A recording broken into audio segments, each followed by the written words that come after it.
Hi there everyone, so today what we're going to be looking at is we're going to be looking at how to create a rubber band racer. So before we get started you're going to need a couple things. First of all, we need something to act as the main body for the rubber band racer, or the chassis. So I went and chosen a bamboo skewer tub for that.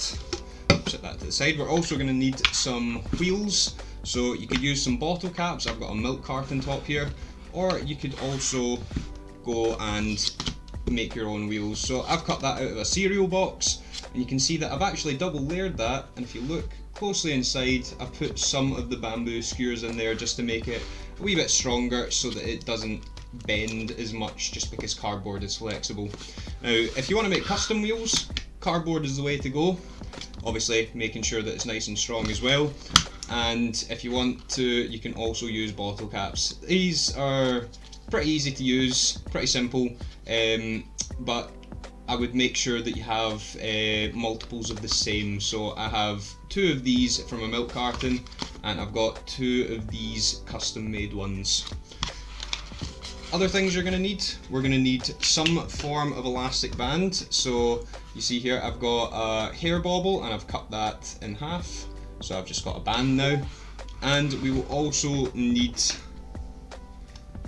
straws, as well as a whole bunch of cocktail sticks. You won't need that many, but as you know, 100 cocktail skewers comes in this, so I've got plenty to work with.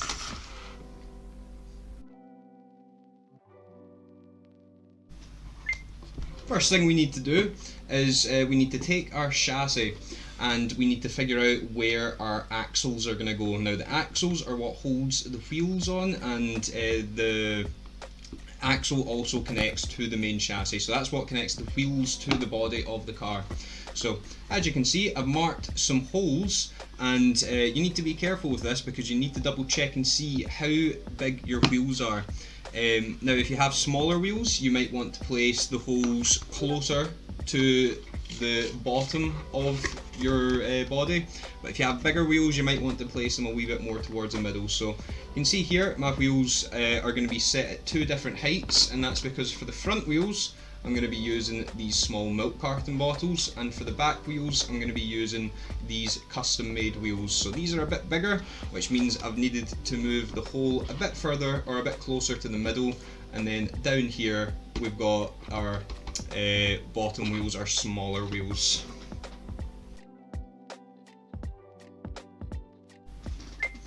What I want to do next is I want to take 2 of my straws and I want to cut one of them in half. So you should have 1 full length straw and one of your straws cut in half.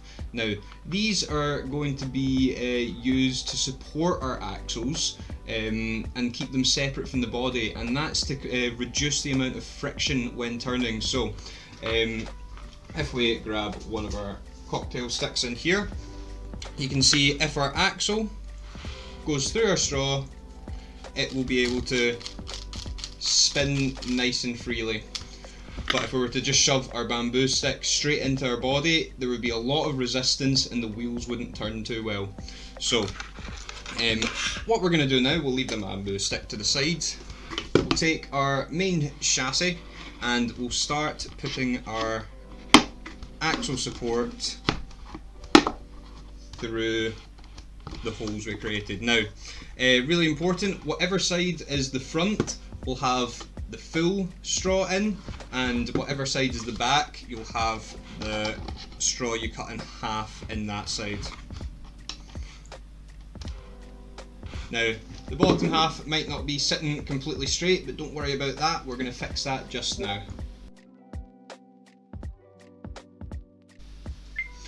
Now what we want to do is we want to start adding our wheels onto our axles. So I've got my bamboo skewer here as my axle, and for the big wheel what I've done is I've added some sellotape, built it up, wrapped it around, and now I have a working wheel. For the small lid here, all I've done is I've just pierced the lid, and then I've added just a single layer of sellotape on there just to make sure that it doesn't fall off. So only put 1 wheel on at a time, and that will allow you to then bring your main body. You'll see that we're going to fix these back axle supports, put it through, move that back in a little bit.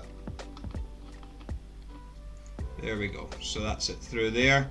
And now all we need to do is we just need to attach the other wheels onto that.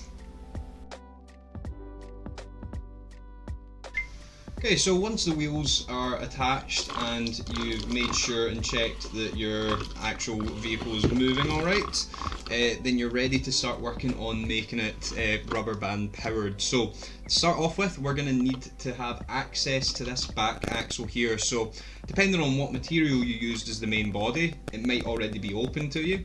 But if you used a bottle or if you used a tube like I had, we're going to need to cut a small area in here for our hands to fit in.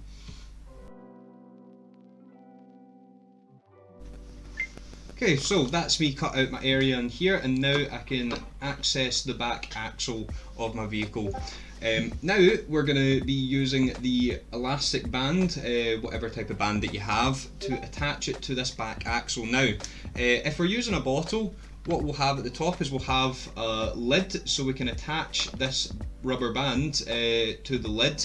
In this case, I've got an open top here, so what I'm going to do is I'm going to tie this elastic band round a small piece of wood just a couple times. There we are, there's one, and then an extra one to be safe.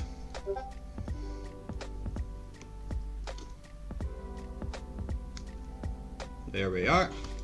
And what this is going to act as is this is basically going to do the same thing as my lid. So I'm going to set this upright. I'm going to drop this in there like that, and that's going to stop the rubber band from falling down.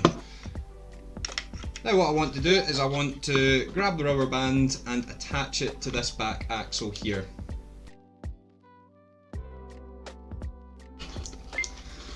Once you've attached it there, all you need to do is wind these wheels back. Once they're winded up, let go, and you have a working buggy.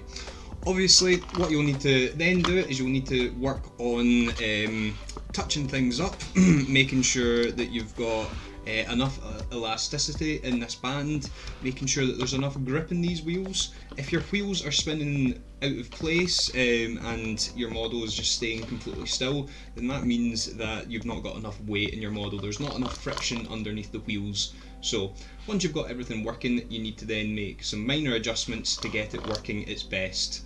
But every vehicle's different, and that's up to you to do. So hopefully that was helpful, and good luck with your models.